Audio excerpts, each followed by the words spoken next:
اعوذ باللہ من الشیطان الرجیم، بسم اللہ الرحمن الرحیم۔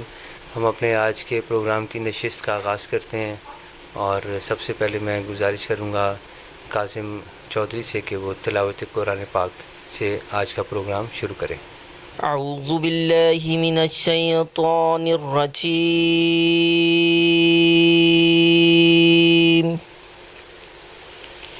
بسم اللہ الرحمن الرحیم۔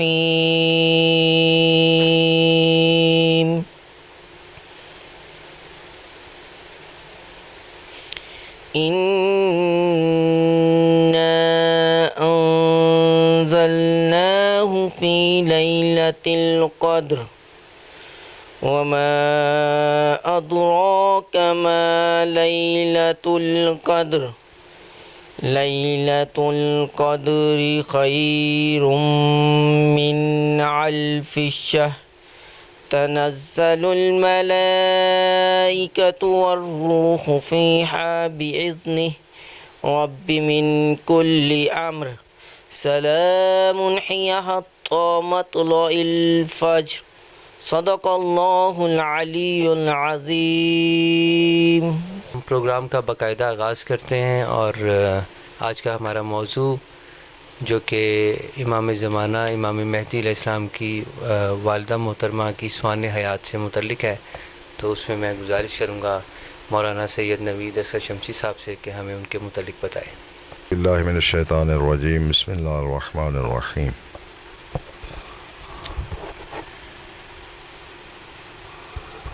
حضرت ولی عصر اجل اللہ فرجہ الشریف کی والدہ گرامی کے متعلق تاریخی اعتبار سے اگر گفتگو کی جائے تو یہ گفتگو جو ہے وہ کافی پیچیدہ اور الجھن کا شکار رہے گی۔ بنیادی اس کی وجہ یہ ہے کہ چونکہ حضرت ولی عصر جل اللہ فرج الشریف کی ولادت باسعادت کو پوشیدہ رکھنا یہ مقصود تھا، اور پوشیدہ بھی اس طرح رکھا جائے کہ پوشیدگی بھی ہو اور اس کی اطلاع بھی پہنچ جائے۔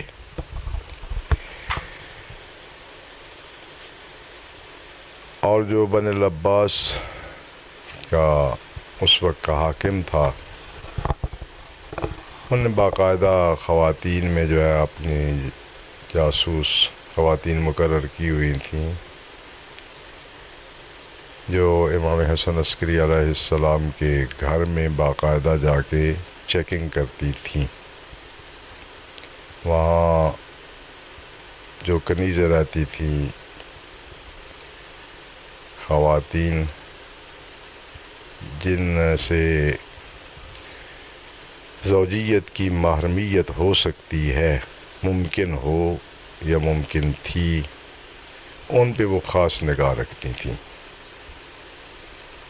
اس وجہ سے حضرت کی خصوصیات میں سے اور مختصات میں سے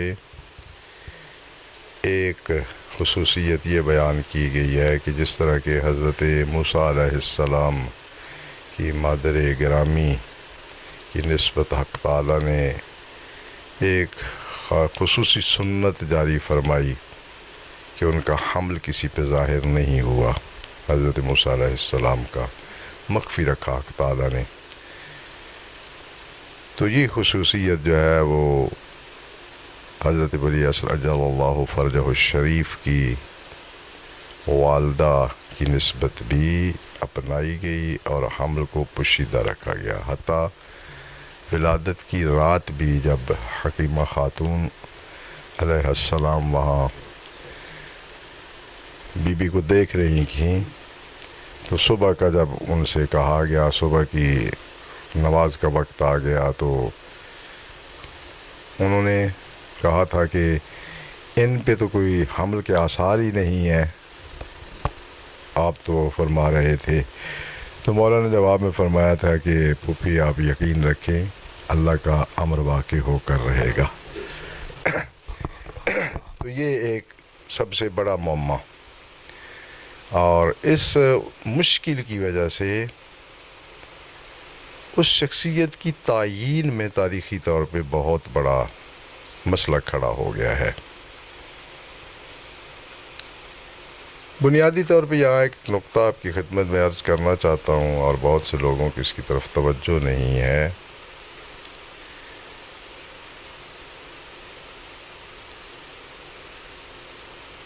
آغا بہلول آفندی جو ہیں وہ ایک بہت بڑے ترکی کے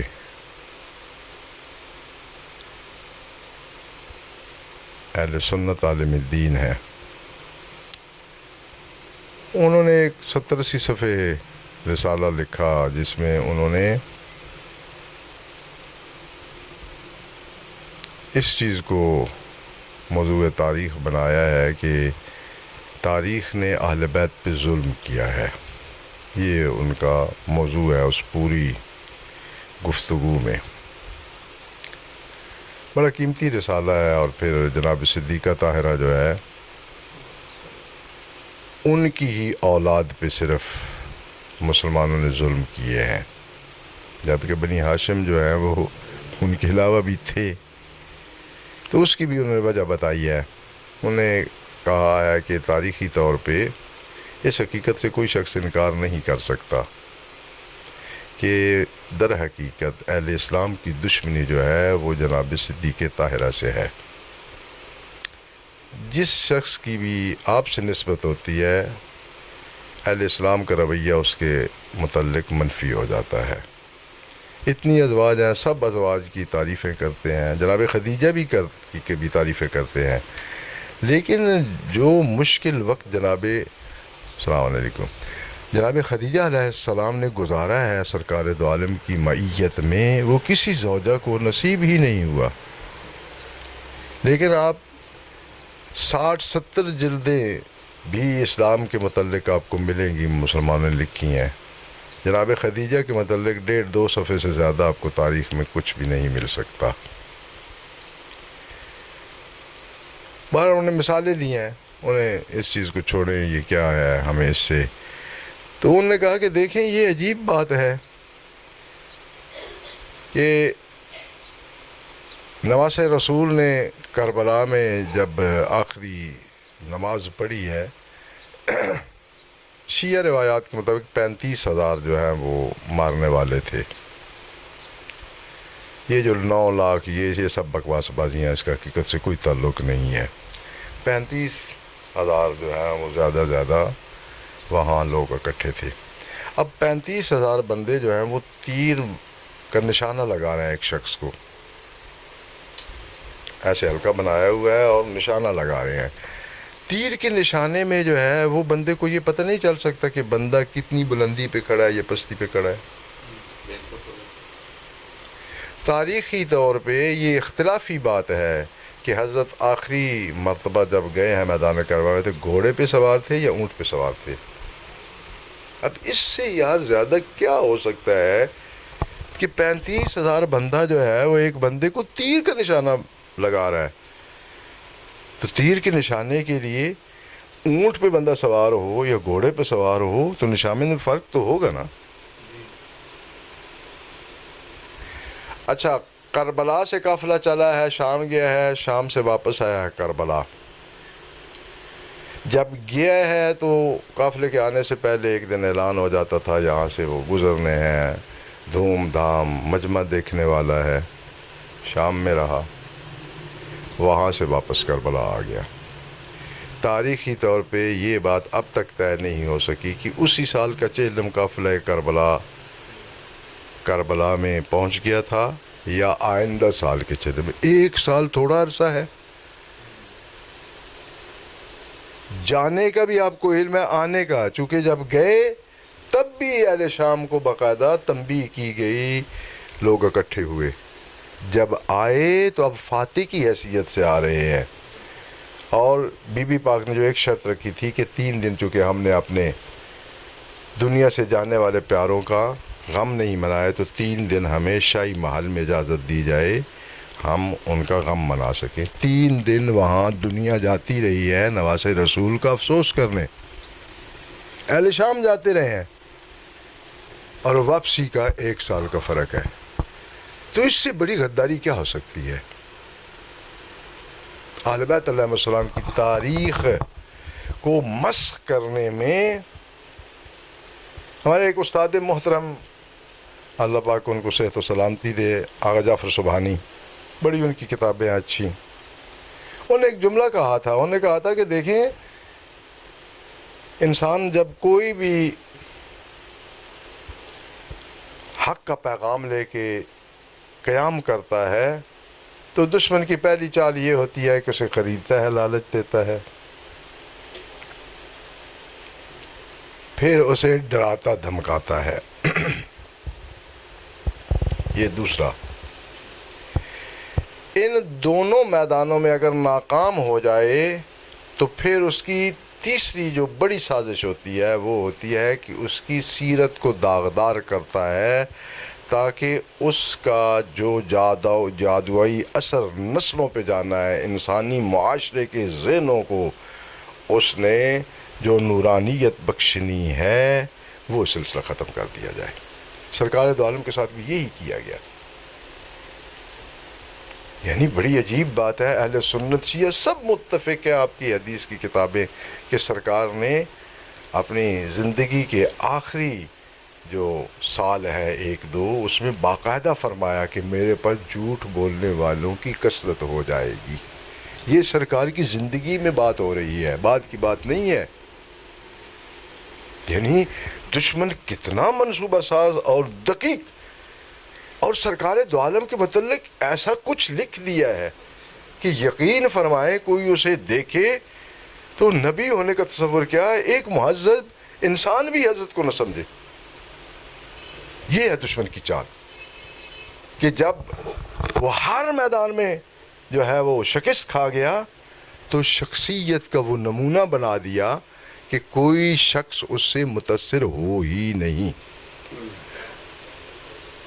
یہ جو آج کل کی یہ سیاستیں ہیں یہ اس زمانے کی منفی سیاستوں کے مقابلے میں کوئی معنی ہی نہیں رکھتی، اتنی وہ گہری سیاستیں ہیں۔ تو اس لیے اہل بیت علیہ السلام کی نسبت اس سے ہٹ کے جو ہے سب سے بڑا یہ ہے کہ چونکہ اہل بیت علیہ السلام کی خواتین کے متعلق صحیح اطلاعات تاریخ نہیں دے سکتی۔ حضرت سید الشہداء ہوں، تمام ائمہ کی بیٹیوں کے متعلق آپ کو اختلاف ملے گا تاریخ میں، کوئی 5 کہے گا، کوئی 10 کہے گا، پتہ ہی نہیں چلتا کہ بھائی اس میں حقیقت ہے کیا ہے۔ اور یہ امر تو ایسا تھا جس کے لیے خود اہل بیت علیہ السلام اہتمام فرما رہے تھے کہ کسی اور تک اس کی اطلاع نہ پہنچے۔ البتہ شیعہ اور اہل سنت تمام مورخین کی اکثریت کے نزدیک مشہور تر قول یہ ہے کہ حضرت ولی عصر اجل اللہ فرج الشریف کی والدہ گرامی جو ہے ان کا اسم مبارک نرجس ہے، جبکہ سیکل یا ثقیل، ریحانہ، سوسن یہ بھی اسماء جو ہے وہ کتب میں موجود ہیں۔ بلکہ ایک مریم بنت زید یا علویہ، ان کا بھی نام لکھا گیا ہے حضرت کی والدہ کے اسماء میں۔ اور جو ہمارے ہاں وہ واقعہ اور ہمارے محدثین نے بھی لکھا ہے اور سارے مورخین تقریباً اسی واقعے کی بنا پہ چلتے ہیں کہ جناب ملیکہ بنت یشوع جو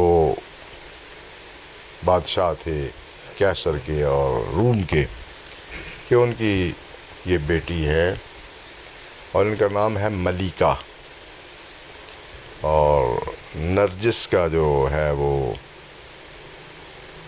لقب یا علمیت یہ جو ہے وہ اہل بیت علیہ السلام کے گھر میں آنے کے بعد انہیں دیا گیا ہے، نرجس۔ البتہ وہ قصہ کافی طولانی ہے، اس قصے میں کہ کس طرح وہ وہاں پہنچی ہیں، وہ بھی ایک تقریباً معجزاتی ہی کیفیت ہے۔ سند کے اعتبار سے اگر اس روایت کو دیکھا جائے تو وہ سند کسی قسم کی کوئی اہمیت نہیں رکھتی، لیکن اس میں جو واقعات آئے ہیں یا مفاد ہے وہ چونکہ تقریباً تمام مورخین نے اس کو مانا ہے، اور یہ فقہ میں بھی ایسا ہوتا ہے کہ سند کے اعتبار سے کچھ احادیث ضعیف ہوتی ہیں، لیکن اس حدیث پہ مسلمانوں نے اس کثرت سے عمل کیا ہوتا ہے کہ وہ سند کا ضعف اس کے مقابلے میں پھر کوئی اہمیت نہیں رکھتا، اہمیت پیدا ہی نہیں کرتا۔ ہمارے بہت فقہ کی کتابوں میں استدلالوں میں اہل سنت کی احادیث سے اب بھی ہم استدلال کرتے ہیں، ان میں ہمارا کوئی شیعہ راوی نہیں، اور شیعہ طریقے روایت سے جو ہے وہ وارد ہی حدیث نہیں ہوئی ہے، ٹھیک ہے۔ تو اس اعتبار سے بعد میں اگر کوئی سوچے کہ سند کا تو بڑا مسئلہ ہے، کتاب دیکھے، چونکہ جگہ جگہ یہ چیزیں اب لکھی ہوئی مل جاتی ہیں، اور جو واقعہ ہے کہ وہ چھوٹی ہی عمر میں ان کا اپنے کزن کے ساتھ وہ اہتمام کیا گیا، پھر وہ ناکام ہوا، پھر دوبارہ کیا گیا، پھر جب وہ ان کے پادریوں نے پڑھائی شروع کیا تو وہ سارا کا سارا جو اہتمام تھا وہ سارا کچھ خراب ہو گیا، اور پھر خواب میں وہ جو کیفیت ہے کہ جناب ملیکہ جو ہے انہوں نے خواب میں دیکھا جناب عیسیٰ علیہ السلام کو اور حضرت شمعون کو، اور ان کے توسط سے پھر یہ رشتے کا طے ہونا، اور بعد میں پھر ایک خواب میں جناب صدیقہ طاہرہ صلوات اللہ علیہا کا انہیں اسلامی تعلیمات اور اسلام کی وہ جو بنیادی چیزیں ہیں ان کے عقیدے کی ترغیب، اور یہ سارا سلسلہ، اور پھر حضرت کی خدمت میں ان کا آنا۔ چونکہ یہ واقعات آپ نے ماشاءاللہ ممبر سے سنے ہوئے ہیں، اس میں کوئی ایسی لینے دینے والی بات نہیں ہے، اور پھر اسی سفر میں جناب ملیکہ کا یا جناب نرجس خاتون کا عربی زبان جو ہے وہ سیکھنا، پھر حضرت امام ہادی علیہ السلام کا بشر بن سلیمان جو حضرت ایوب انصاری کی اولاد سے تھے اور موالی آل بیت میں سے تھے، اور امام ہادی علیہ السلام اور حسن عسکری علیہ السلام کے ہمسائے تھے، یعنی زیادہ گھر ان کا وہاں سے دور نہیں تھا۔ قافور حضرت کا خادم کیا حضرت ہادی علیہ السلام کا، اور 200 اور کچھ درہم کی تھیلی جو ہے وہ حضرت نے اسے بلا کے دی، نشانیاں دیں کہ بغداد چلے جانا، وہاں مختلف بردہ فروش آئیں گے گروہ در گروہ، راستے پہ کھڑے ہو جانا، اس نام کا بندہ جب آئے گا تو وہ لونڈیاں جب پیش کرے گا تو اس قسم کی لونڈی 2 اس نے لبادے سے اوڑے ہوں گے، اس کا ایسا لباس ہوگا، اسے جب پیش کرے گا تو خریدنے چلے جانا، وہ آگے سے یہ جواب دے گی، اور تو نے اسے موقع پا کے کہنا ہے کہ میرے پاس ایک خط ہے ایک معزز شخصیت کا، وہ خط پڑھ لیں، ہو سکتا ہے کہ آپ اس سے مطمئن ہو جائیں۔ انہوں نے مجھے وکیل بنا کے بھیجا ہے خریدنے کے لیے۔ حضرت نے رومی زبان میں خط تحریر کیا تھا، اور وہ سارا قصہ جوں جیسے تھا ایسے ہی ہوا، اور وہ تھیلی جو حضرت نے دی تھی اتنے پہ ہی قیمت طے ہو گئی۔ وہ خاتون کو جب پیش کیا گیا تو ہر کوئی آ کے کہتا تھا کہ بھائی اپنا چہرہ دکھاؤ، ہم نے دیکھنا ہے، تو وہ آگے سے جو ہے وہ ویلا شروع کر دیتی تھی کہ میری حد کے ستر ہو گیا رومی میں، اور یہ نشانی حضرت نے بتائی تھی۔ اور پھر جب اس نے کہا تو اس نے پوچھا کہ بھائی یہ گیا تو بھائی یہ کیوں نہیں بیچ رہے ہو؟ انہوں نے کہا جی یہ اس قسم کا اس کو مسئلہ ہے، تو اب سمجھ نہیں آ رہی ہے کیا کروں، لوگ اسے خریدنے آتے ہیں، یہ اپنے آپ کو دیکھنے نہیں دیتی، اس طرح کون خریدے گا؟ تو اس خاتون نے اسے کہا کہ بھائی مجھے خریدنے والا جو ہے نا وہ آ جائے گا، میں نے ہر کسی کے ہاتھ نہیں بکنا، کسی اہل وفا کے ہاتھ بکنا ہے، آ جائے گا۔ تو اس اسنا میں یہ آئے اور یہ سارا کچھ ہوا۔ پھر وہ بغداد میں لے گئے، بغداد میں وہ اجرے میں ان سے اسے پوچھا تو انہوں نے ساری اپنی داستان سنائی کہ میری یہ داستان یہ ہے۔ خط پہلے ہی وہ حضرت کو انہوں نے پڑھ لیا تھا۔ تو جب اہل بیت علیہ السلام کے گھر میں انہیں لایا گیا تو جناب حکیمہ خاتون کے سپرد کیا حضرت امام ہادی علیہ السلام نے کہ انہیں جو ہے ضروری دینی تعلیم دی جائے، اور اس طرح پھر وہ رشتہ ازدواج حضرت امام حسن عسکری علیہ السلام میں آ گئی۔ یہ جو جتنی میں نے بات کی ہے یہ ساری روایت ہے، اس میں کوئی قصے والی بات نہیں ہے، اور آپ بہار میں موجود ہے، اکمال الدین میں موجود ہے، جتنے حضرات نے بھی احادیث جمع کی ہیں حضرت ولی اصغر جل اللہ فرج الشریف کی ذات گرامی کے متعلق، وہاں یہ حدیث، یہ روایت اسی طرح موجود ہے۔ اس کی نسبت، یہ تو آپ نے سنی ہوئی ہے، اس کی نسبت ایک دو بڑی قیمتی چیزیں ہیں جو شہید سید محمد باقر صدر رحمۃ اللہ علیہ نے و رضوان اللہ تعالی علیہ نے اپنی کتاب میں ذکر کی ہیں، وہ بہت قیمتی چیزیں ہیں، اس لیے وہ آپ کی خدمت میں پیش کرنی ہے۔ یہ اجمالاً آپ کے لیے واقعہ بتا دیا ہے، اس سے زیادہ اس کی کوئی ضرورت نہیں ہے۔ بر محمد و آل محمد صلوات۔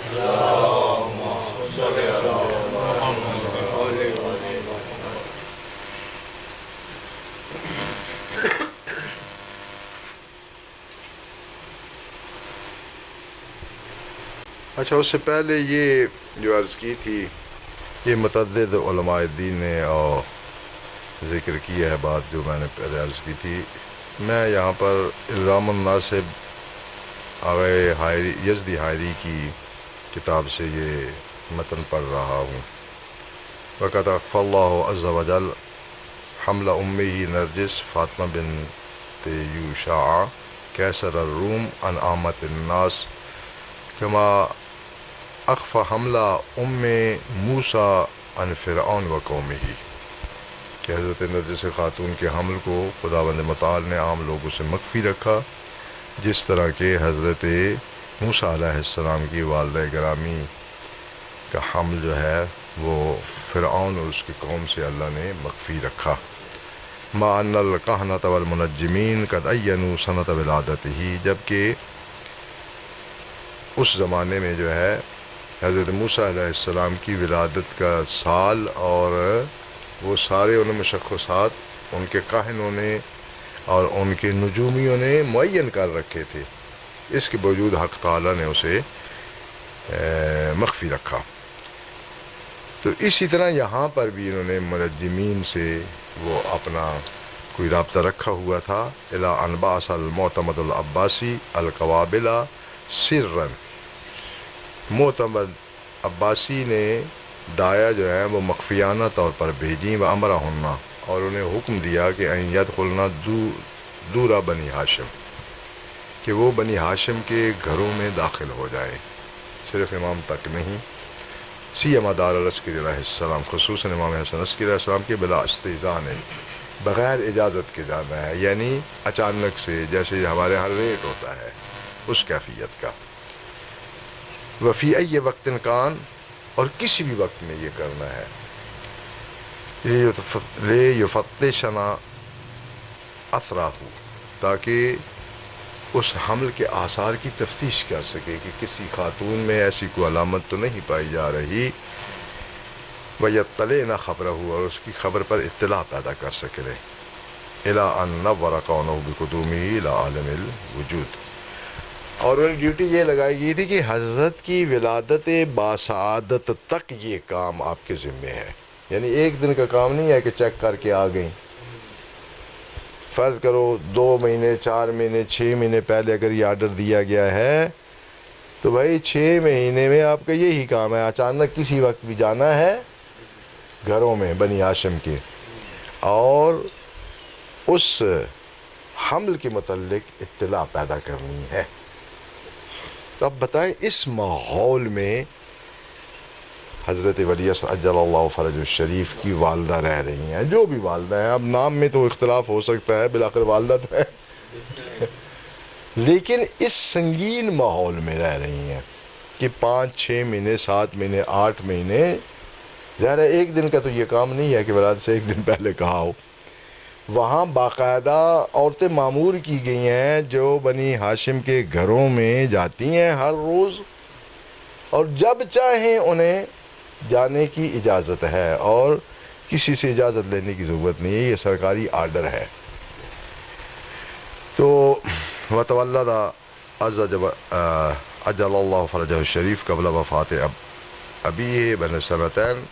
یہ البتہ اس میں اختلاف ہے تاریخی طور پہ کہ حضرت ولی عصر عجل اللہ فرج الشریف جو ہیں ان کی ولادت باسعادت حضرت عسکری علیہ السلام کی شہادت سے 2 سال پہلے ہوئی ہے یا 5 سال پہلے ہوئی ہے. عام طور پہ جو ہے نا وہ 5 سال کا کہا جاتا ہے، لیکن کچھ لوگ جو ہیں وہ 2 سال پہلے کا کہتے ہیں. جس طرح کہ یہ بھی ایک قول تاریخی طور پہ چل رہا ہے کہ بھئی حضرت کی جو والدہ معظمہ تھیں وہ امام حسن عسکری علیہ السلام کی زندگی میں ہی جو ہے وہ رحلت فرما گئی تھیں.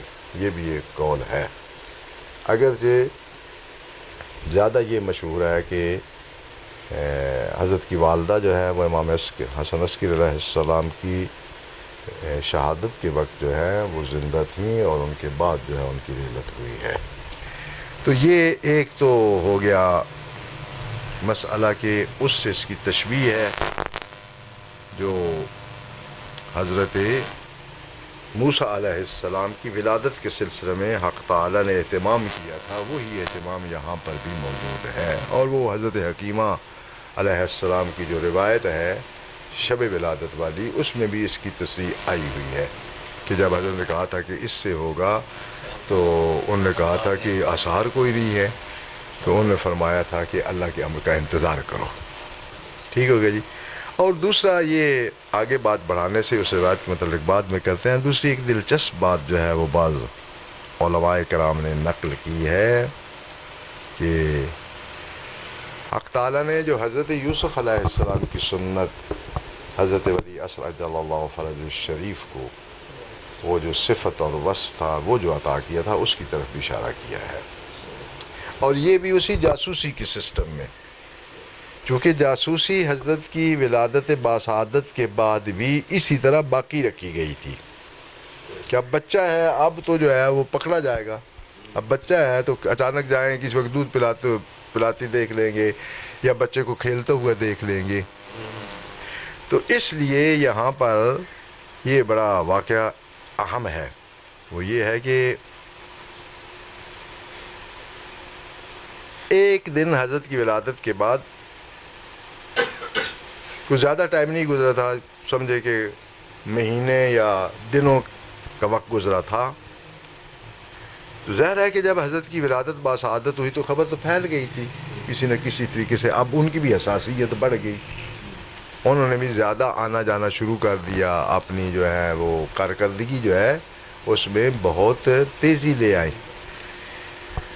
تو ایک دن یہ ہوا کہ حضرت ولی عصر عجل اللہ فرج الشریف اپنی والدہ معظمہ کی گودی میں تھے اور جو بھی گھر کا سین تھا اس میں معظمہ موجود تھیں. تو اچانک حضرت نرجس کو محسوس ہوا کہ وہ دائیاں جو ہے وہ آ رہی ہیں. انہیں حرکت سے ایسے محسوس ہوا کہ آہٹ ہے اور وہ آ رہی ہیں. اب حضرت کے پاس اتنی فرصت ہی نہیں تھی کہ بچے کو کہیں چھپا سکے. تو اب تھوڑی سی پریشان ہوئی کہ اب جو ہے وہ یہ راز جو ہے وہ کھولنا جائے. وَلَمْ تَجِدْ فُرْصَةً اِذْ احست نرجس بالقوابل واضطربت اضطرابا شدیدا. دیکھیں ایک بڑی محنت سے، مہینوں کی محنت سے آپ نے چیز کو چھپایا ہوا ہے اور اب وہ لمحہ آن پہنچا ہے کہ اگلے 2 یا 4 منٹ میں جو ہے نا وہ سارا کچھ راز فاش ہو جائے گا. اور ظاہر ہے کہ انہوں نے صرف دیکھنا تو نہیں تھا، سرکاری تھیں وہ تو ایسے ہی ہے جیسے فوجی تھے یا پولیس تھی. انہوں نے بچے کو کیا کرنا تھا؟ پکڑ لینا تھا اور لے گئے بچے کو. تو پھر اب حتی تخفی ذلک النور، تو ان کو حضرت کی وجود اقدس پہ خوف محسوس ہوا، جناب ملیکہ کو، جناب نرجس کو. اب یہ ہونا تھا حتف ہاتف بہا، تو ایک غیبی ندا آئی جو حضرت نرجس نے سنی، اور وہ یہ تھی کہ ان الکی حجت اللہ القہار فی البحر الذی فی صحن الدار. ندا یہ آئی کہ یہ جو اسی صحن میں ایک کنواں ہے، کیونکہ وہاں کنویں بہت گہرے ہوتے تھے، پانی نظر بھی نہیں آتا تھا، اتنے گہرے کنویں کھودے تھے، پانی جو ہے اس کی سطح جو تھی وہ بہت گہری تھی. تو جو ہی آپ جو ہیں خطرہ محسوس کریں، یہ کلی قاعدہ، لیکن یہاں فرمایا کہ اسے وہ جو گھر میں اس صحن میں کنواں ہے اس میں پھینک دو. اب ان نے یہ سنا تو فَأَلْقَتْهُ فِي الْبِحْرِ، اس کنویں میں فوراً حضرت کو پھینک دیا. اب جب بچہ اتنی بلندی سے اتنی گہرائی پہ گرتا ہے تو بچے نے تو کچھ نہ کچھ اس کا رد عمل دینا ہے. اتنے میں قوابل بھی جو ہے وہ صحن کے اندر آ گئیں. تو جب حضرت جا رہے تھے تو حضرت نے زور سے گریہ کیا. ٹھیک ہے، یہ آپ کہہ سکتے ہیں کہ یہ بچوں والا کام ہے، لیکن یہ الہی تدبیر بھی ہے کہ بھائی جسے تم تلاش کرنے آئے تھے یہی ہو، جو کرنا ہے کر لو، وہ آپ کو نظر نہیں آئے گا. خود قوابل نے بچے کی آواز سنی جب حضرت نرجس نے بچے کو اس کنویں میں پھینکا ایسے، تو فدخلنا الدار بسرعۃ، تو اب وہ گھر کی گردا گردگی تھی، وہ دوڑتی ہوئی آگے کہ بچہ پکڑا گیا. اب بالغنا فی التفاوض، تفتیش میں انہوں نے پھر جو ان سے ہو سکتا تھا وہ شروع کر دیا. سامان کی چیکنگ کر رہے ہیں، یہ ہے وہ ہے. فلم یجدن منہ اثرا، انہوں نے حضرت کا کوئی اثر انہیں دستیاب نہیں ہوا، نہیں پتہ چل سکا کہاں ہے. فخرجنا والہات حائرات، پریشان ہو کے نکلی، تھکاوٹ سے ٹوٹی ہوئی. تو فلما فرغت الدار عن الاغیار، اب جب وہ چلی گئیں تو حضرت نرجس خاتون کو اپنے بیٹے کا خیال آیا کہ اب وہ کس حال میں ہے. فلما اشرفت علی البحر رأت الماء یفور الی انصاوا ارض الدار، تو جب انہیں ایسے جھانک کے وہ کنویں کی پانی کو دیکھنے کی کوشش کی تو پانی نے اپنی سطح بلند کرنا شروع کر دی، اور وہ اتنی سطح بلند ہوئی کہ زمین کے برابر ہو گئی. اور انہوں نے اپنا بچہ اٹھایا اور پھر جو ہے جو بھی لوازم تھے، پیار و محبت، جو بھی حضرت کی روٹین تھی اس کے مطابق اس میں مصروف ہو گئی. اور پھر یہ ہوا کہ جب صحیح سلامت بچے کو حضرت نے پا لیا، اور جو بھی ان پہ لباس تھا، جو بھی ان پہ وہ بچوں کی حفاظت کی لپیٹا گیا ہوتا ہے، وہ بھی بالکل خشک تھا. تو انہیں اٹھایا، دودھ پلایا، اللہ کی تعریف کی، سجدہ شکر ادا کیا. تو اس کے بعد ہاتف کی پھر ندا آئی کہ یا نرجس القیہ الی البئر 40 یوما، 40 دن تک اس بچے کو اسی کنویں میں ڈال دے.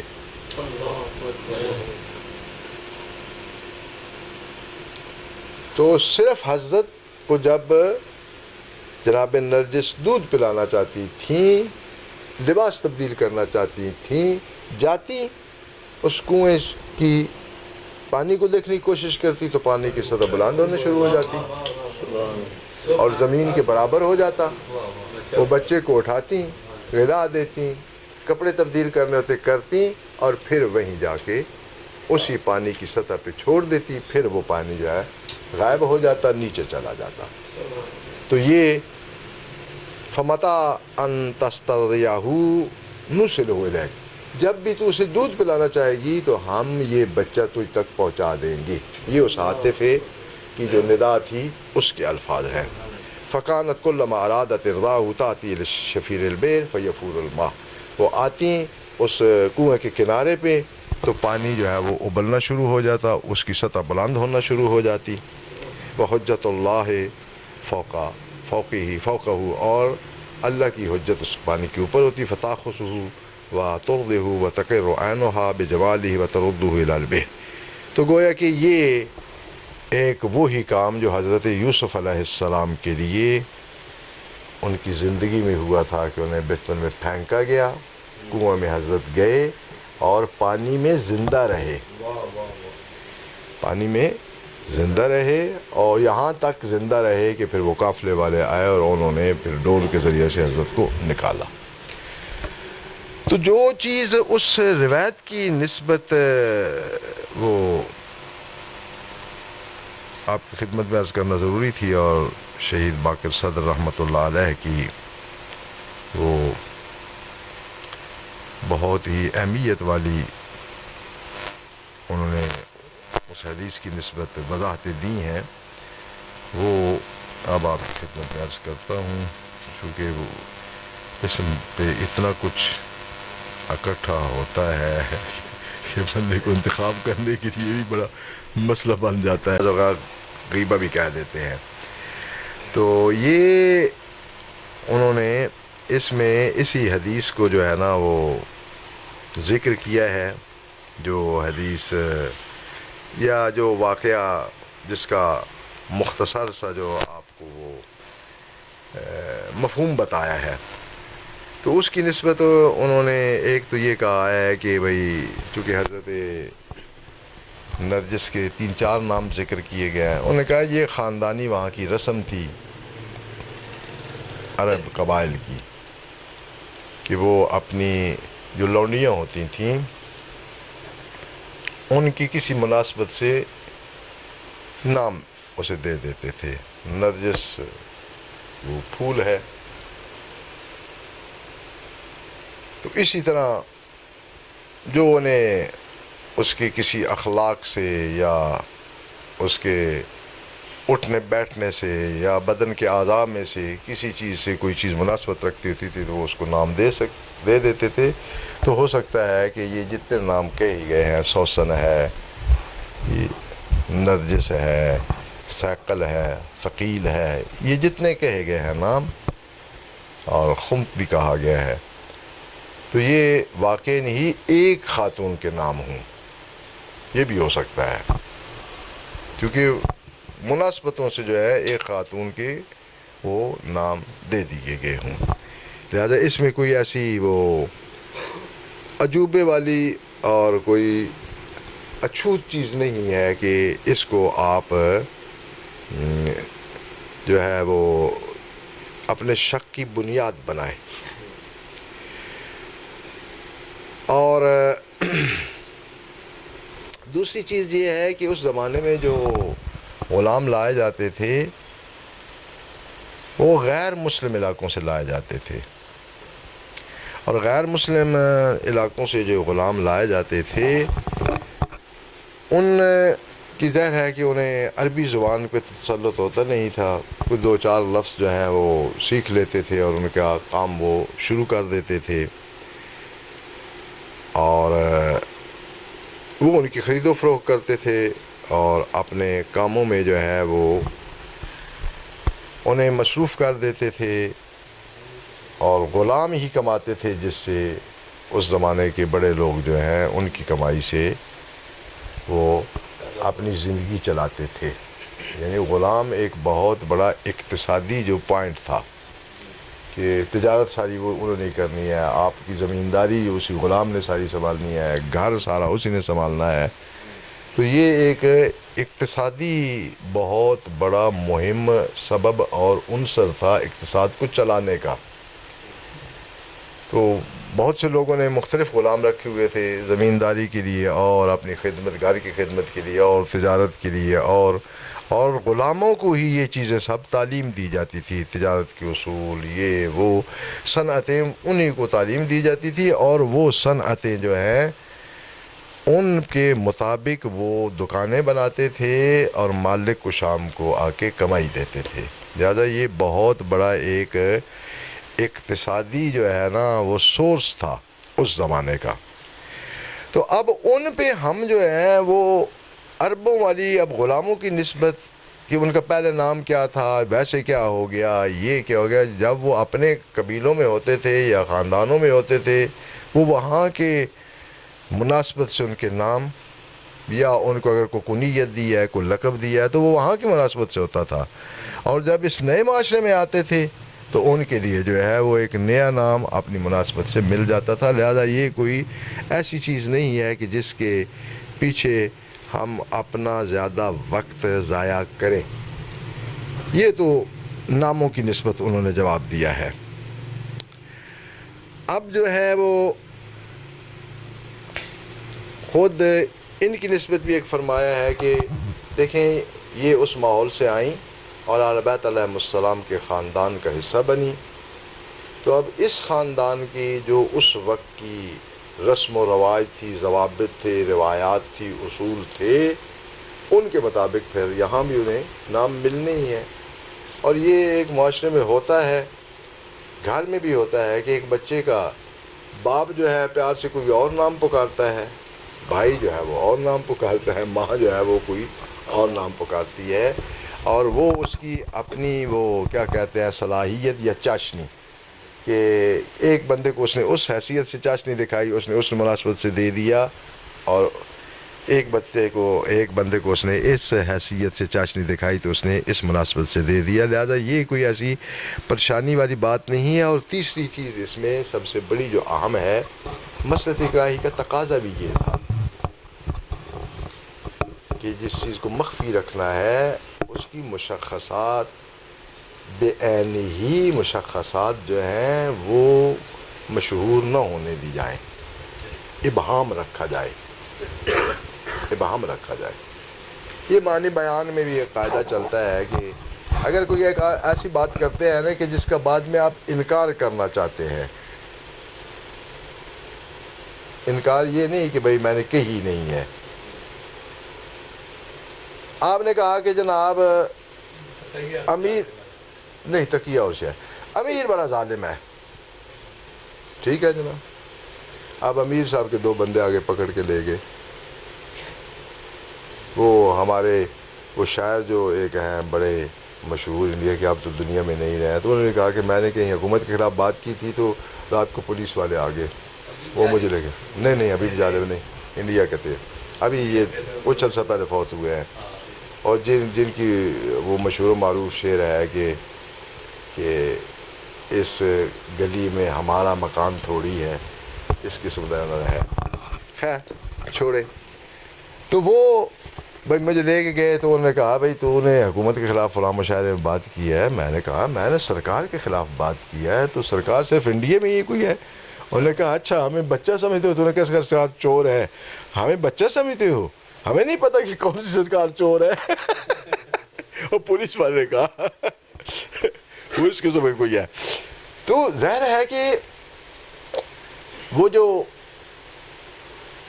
ایسی بات کی جس کا بعد میں آپ اپنی طرف اسناد لینے سے گھبراتے ہیں اور چاہتے ہیں کہ کسی کو پتہ چل جائے، تو اس میں یہ ہوتا ہے کہ ایک تو بندہ اس کام کرنے والے کا نام نہیں لیتا، اور آج کل یہ بڑا اچھا سلیقہ ہوتا ہے، سنے ہیں جی لوگ آتے پہ ہیں، حالانکہ خود بات وہ سنا رہے ہو، اس کے آپ نہیں بتانا چاہتا ہے، جی سنی ہے گل کہ جی ہنج ہو گیا، میں نے کوئی نہیں پتا بھائی سچ کور تو میں نے کوئی نہیں پتا، وہ مسئلہ ہوتا ہے کہ وہ تمہیں اطلاع دینا چاہتا ہے، ہوں تمہیں اطلاع مل گئی ہے، تھی آپ اگے پھیلاندے رہو گے اور آپ دا شکار بنتا رہے گا، ٹھیک ہے جناب۔ تو عرب اس کے لیے کرتا ہے، استعمال کرتا ہے فعل مجہول، یہ نہیں کہے گا فلاں نے فلاں قتل کیا، کہے گا فلاں قتل ہو گیا ہے، اب اس میں قاتل کا تو کوئی نام نہیں آیا نا، تو کوئی بندہ آپ کو یہ نہیں کہتا مجھے آپ نے قاتل کہہ دیا ہے، ٹھیک ہے نا جناب۔ تو ابہام کہتے ہیں ہم اسے، ابہام یعنی چیز کو بالکل واضح نہیں کرنا ہے.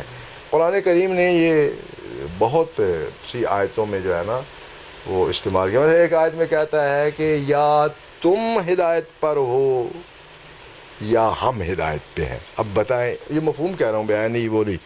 تو اب اللہ کو ہی نہیں پتہ کہ کون ہدایت پہ, اللہ یعوذ باللہ, یہ نبی کو نہیں پتہ ہے. نہیں, ابہام رکھا گیا جانتے ہوئے کہ ہم ہدایت پہ ہیں اور تم ہدایت پہ نہیں ہو. اب کہیں گے کہ تم ہدایت پہ نہیں ہو ہم ہدایت پہ, تو اگلا بھڑک جائے گا کہ ہمیں تو بھائی اس نے کافر بنا دیا, ہمیں تو اس نے گمراہ قرار دے دیا, وہ آپ کی بات بھی نہیں سنے گا. ٹھیک ہے نا. یا اس میں سے اگر اس طرح کہہ دیا جائے کہ ہم میں سے بالآخر کوئی ایک تو گمراہی کے شکار ہوا ہے نا, یہ برداشت ہو جائے گی.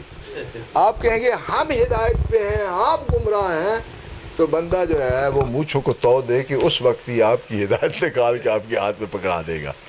تو ابہام کی ضرورت تھی, کیونکہ یہاں مصلحت الہی کا تقاضا یہ تھا کہ وہ جو بالخصوص ہم واقعات بھی اگر ساتھ لگائیں, اللہ پاک اتنا تردد کر رہا ہے ایک عزیز جان کی حفاظت کے لیے, اور جو اس کی طرف سے مقرر کردہ صاحب منصب ہے وہ کوئی ایسی بات کرے کہ یہ سارے کے سارے پروگرام جو ہیں وہ بیکار ہو جائیں, تو یہ تو اس سے بڑے تو اللہ کی مخالفت ہو بھی نہیں سکتی. تو البتہ یہاں ایک چیز آپ کی خدمت میں عرض کرنا بہت ضروری ہے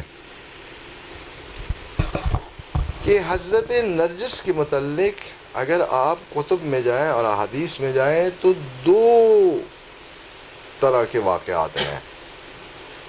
ایک یہ ہے کہ وہاں روم سے آپ تشریف لائی تھی, اور ایک یہ ہے کہ یہ جناب حکیمہ خاتون کی لونڈی تھیں, یعنی ان کی والدہ لونڈی تھی, ان کی جو بچی پیدا ہوئی ان کی تربیت بھی جناب حکیمہ خاتون نے کی تھی. یہ دو باتیں جو ہیں ان کے متعلق مشہور ہیں. اگرچہ شیعہ علماء نے وہ پہلی بات کو زیادہ جو ہے اسے اہمیت دی ہے, دوسری کو نقل کیا ہے, لیکن کوئی خاص اس کا قائل نہیں ہوا ہے. یہ حضرت ہادی کی وہی جو محترمہ بہن ہیں جناب حکیمہ, ان کی لونڈی ہونے کا بھی بہت سے لوگوں نے لکھا ہے, اور حتیٰ جو لوگ اس پہلی واقعے کو مانتے ہیں وہ بھی کہتے ہیں کہ جب حضرت کے گھر آئیں تو حضرت ہادی علیہ السلام نے جناب حکیمہ کے سپرد کیا تھا جناب ملیکہ کو کہ اسے دینی احکام تعلیم دیں, اور دوسری کی بنا پر تو تربیت ہی حضرت نے کی ہے بچپن سے, اور پھر بعد میں حضرت کے ساتھ نسبت ہوئی اور شادی ہوئی. تو اب ایک چیز یقینی ہوگی ان دونوں واقعات کی روشنی میں جو جیسے ہم تک پہنچے ہیں کہ یہ ایک ایسی خاتون تھی جس کی دینی تربیت جو ہے وہ کسی عام جگہ سے نہیں ہوئی تھی. اہل بیت علیہ السلام کے ایک انتہائی معزز شخصیت نے, انتہائی اہمیت والی شخصیت نے اس کی تربیت کی تھی. یعنی عام خواتین والی نہ اس کی تربیت تھی نہ اس کی سوچ. اہل بیت علیہ السلام کے اس پورے خانوادے میں حضرت حکیمہ خاتون سے بڑھ کر کوئی شخص بھی جو ہے اہمیت والا نہیں ہے. کیوں؟ اس لیے کہ اللہ کے راز کی اطلاع صرف حضرت ہادی نے حضرت حکیمہ خاتون کو دیا, اور حضرت کی ولادت باسعادت کے موقع پر اس جگہ پہ حاضر رہنے کا شرف وہ صرف حضرت حکیمہ خاتون کو دیا. اور کیا خواتین متقی نہیں تھیں اہل بیت کے گھر میں؟ تھیں. یہ ایک کام بتا رہا ہے کہ ان کی اہمیت کتنی ہے محضر امامت میں. وہ جو اللہ نے راز ہزاروں کروڑوں انسانوں سے چھپایا ہوا ہے, وہ راز حضرت حکیمہ خاتون کو بتایا جا رہا ہے, اسے شاید بنایا جائے اس راز کا, صرف بتایا نہیں جا رہا, شاید بنایا جا رہا ہے. تو یہ کوئی معمولی خاتون نہیں ہے, منتظم بھی بنایا, تو معمولی خاتون نہیں ہے. تو پھر ایک ایسی خاتون کا حضرت نرجس علیہ السلام کی تربیت کرنا, دینی تعلیم دینا, یہ بھی ایک کوئی معمولی کام نہیں ہے. چونکہ اس گھر میں آئمہ کے علاوہ جتنی اہمیت حضرت حکیمہ کی ہے کسی اور شخصیت کی نہیں ہے. تو اس اعتبار سے حضرت کو تربیت جو ہے وہ دی حضرت نے، اور یہ بہت اہمیت والی بات ہے. اچھا، اس میں بڑی بات یہ ہے کہ حضرت ہادی علیہ السلام نے حضرت ملیکہ کو، وہ جو پہلے والا واقعہ اس کی بنا پہ ہم گفتگو کر رہے ہیں، اور اسی پہ انہوں نے یہ وضاحتیں دی ہیں شہید صدر باقر رحمۃ اللہ علیہ نے. تو پہلی جو ملاقات ہوئی ہے نا اس گھر میں، اس واقعے یعنی اس واقعے کی بنا پر کہ حضرت روم سے آئی ہوں، تو سب سے پہلی ملاقات حضرت نے جناب ملیکہ کی جو ہے وہ حضرت حکیمہ خاتون سے کروائی ہے. اور روایت کی یہاں پہ بڑے عجیب لفظ ہیں یہاں، اب چونکہ وہ بہت پیچھے رہ گئی ہے. ایک تو طولانی معانقہ کیا ہے جناب حکیمہ خاتون نے، یعنی یہ نہیں ہے کہ ویسے ہی ملے، ایک طویل معانقہ. ہاں، یعنی کوئی راز ہے، کچھ راز ہے. اور پھر جب وہ گئی ہیں تو انہوں نے ان کے جوتے جو ہے وہ سیدھے رکھنے کی کوشش کیا ہے، تو بی بی نے منع کیا ہے، فرمایا تو نہیں. فرمایا نہیں، یہ میرا ادب ہے، یہ میرا فریضہ ہے، آپ میری بزرگ ہے. فرمایا نہیں تو نہیں. یہ یعنی پہلے سے. اب حضرت کے جب وہ ملاقات کر کے حضرت حکیمہ سے تو حضرت کے روبرو پیش ہوتی ہیں، تو امام ہادی علیہ السلام نے جو ان کے لیے کہا کہ یہ فرمایا کہ بھائی ایک تو خریدی ہی انہوں نے، اور حضرت بشر بن سلیمان، یہ بڑی قیمتی بات عرض کر رہا ہوں، توجہ نہیں ہے کسی کی جس کی طرف میں اشارہ کر رہا ہوں. آپ وَهَذَا مِنْ فَضْلِ رَبِّي، حضرت نے جب انہیں بھیجا تھا نا اس کے لیے کہ بھائی جا کے خرید لاؤ، اس کیفیت کی بتائی تھی، اس سے پہلے ایک جملہ فرمایا تھا کہ تم انصار ہمارا سرمایہ ہو. یہ جملہ ہے. اور اس کے بعد فرمایا تھا کہ تم ہم سے محبت کرتے ہو، تم ہمارے محبت کرتے ہو، مخلصین محبت. اس کے بعد فرمایا تجھے ایک ایسی شرافت اور اعزاز دینا چاہتا ہوں کہ جو کسی اور کے پاس نہیں ہے. اللہ کی آخری حجت کہ جس خاتون کے ذریعے سے اس دنیا پہ آنا ممکن ہونا ہے، اسے خریدنے کے لیے تجھے بھیج رہا ہوں.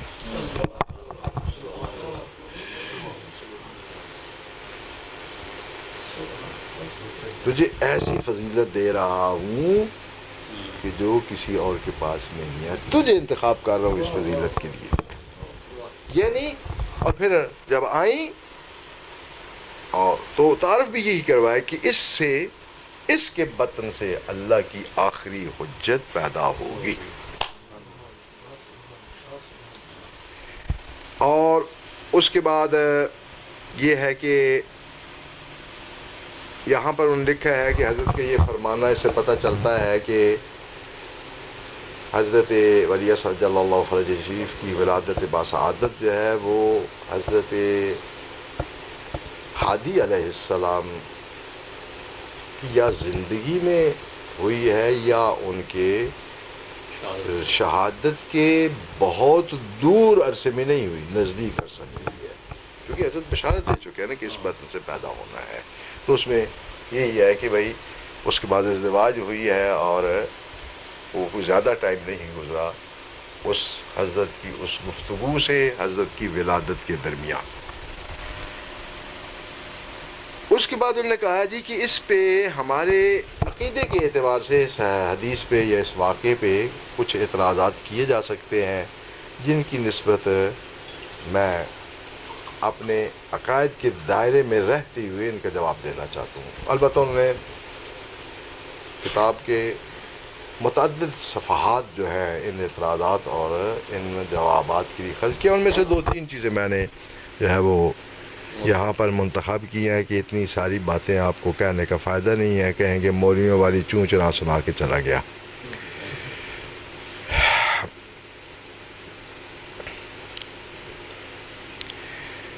سب سے پہلے وہ کہتے ہیں کہ تاریخی طور پہ ہم اس پوری خبر کے ملتزم نہیں ہے کہ پوری کی پوری جو ہے وہ حقیقت ہے. یہ ہم کوئی نے آپ کو قول نہیں دے رکھا کہ ہم یہ ساری واقعیت مان رہے ہیں, لیکن اس میں جو سب سے پہلے اعتراض آپ کر سکتے ہیں وہ یہ ہے کہ امام علیہ السلام یعنی امام ہادی علیہ السلام نے اس پورے واقعے میں چند ایسے امور کے علم کا اظہار کیا ہے جو علم غیب شمار ہوتے ہیں. ایسے ہی ہے نا, اور جیسے حضرت نے فرمایا تھا ایسے ہی وہ رونما ہوئے. وہ بشر بن سلیمان جب وہاں گئے, حتی حضرت نے جو اس کا واویلا بتایا تھا کہ وہ یہ جملہ رومی میں کہہ رہی ہوگی, تو اس نے اسی طرح وہ کہا. پھر علامتیں اس کے لباس کی جو بتائیں وہ بھی علامتیں وہی, یعنی ایک ایک چیز حضرت نے بتائی ہے. چونکہ میں نے واقعہ پورا اس میں سنا ہوا ہے, آپ نے اگرچہ اس دقت کے ساتھ تو نہیں سنا ہوا لیکن سنا تو ہوا ہے.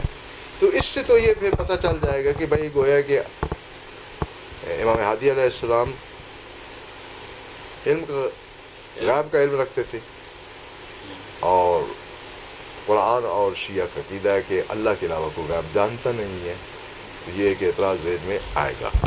اس کو انہوں نے جواب دیا ہے کہ سب سے پہلے بات تو یہ ہے کہ جب ہم نے حضرت امام ہادی کو امامت کے منصب پہ فائز مان لیا, ٹھیک ہے جی, تو پھر یہ اعتراض جو ہے وہ اعتراض بنتا ہی نہیں ہے.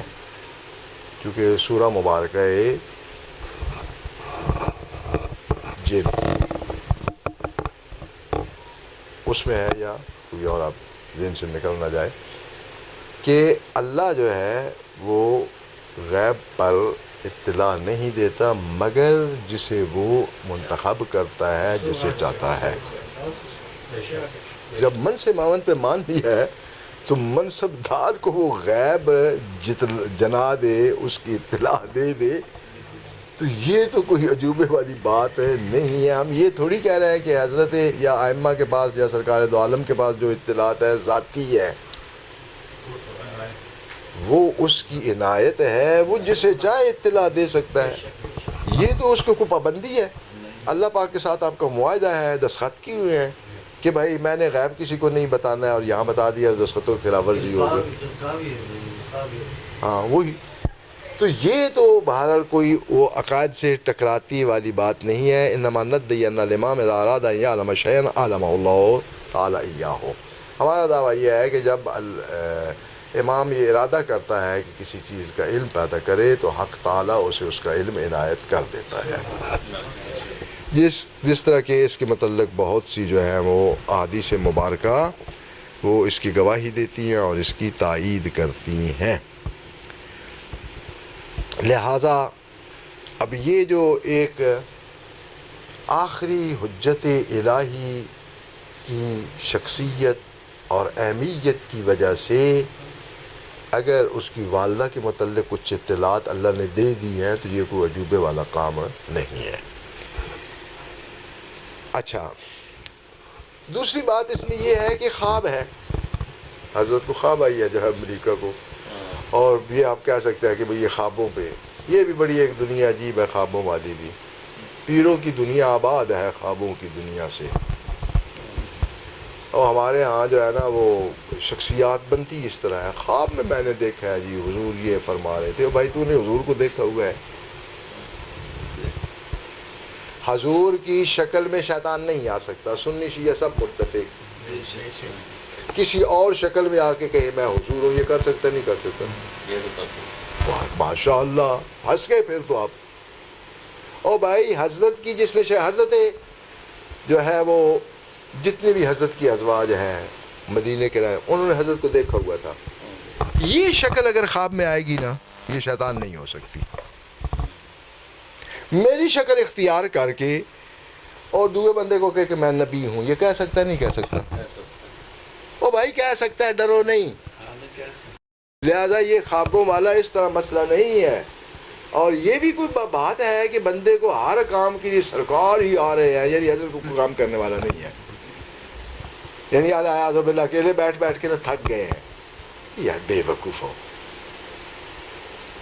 جن لوگوں کے گھروں میں جانے کے لیے ایک وزیر اگر انہیں بلانا ہو تو منتیں کرتے ہیں، او رابطے نکال کے، او یہ ہمارے پاس ٹائم نہیں ہے۔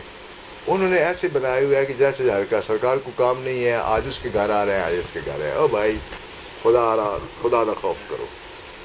تسی کتنی دفعہ حضرت قبر اقدس دے گئے ہو؟ یہ حضرت اتنی تشریف آپ دھاڑے کو کرن جین ہوندی ہے نا، تو دھاڑی کیڑی جی ہے؟ اسی زندگی کتنی دفعہ سرکار دو عالم دی قبر تے گئے ہیں؟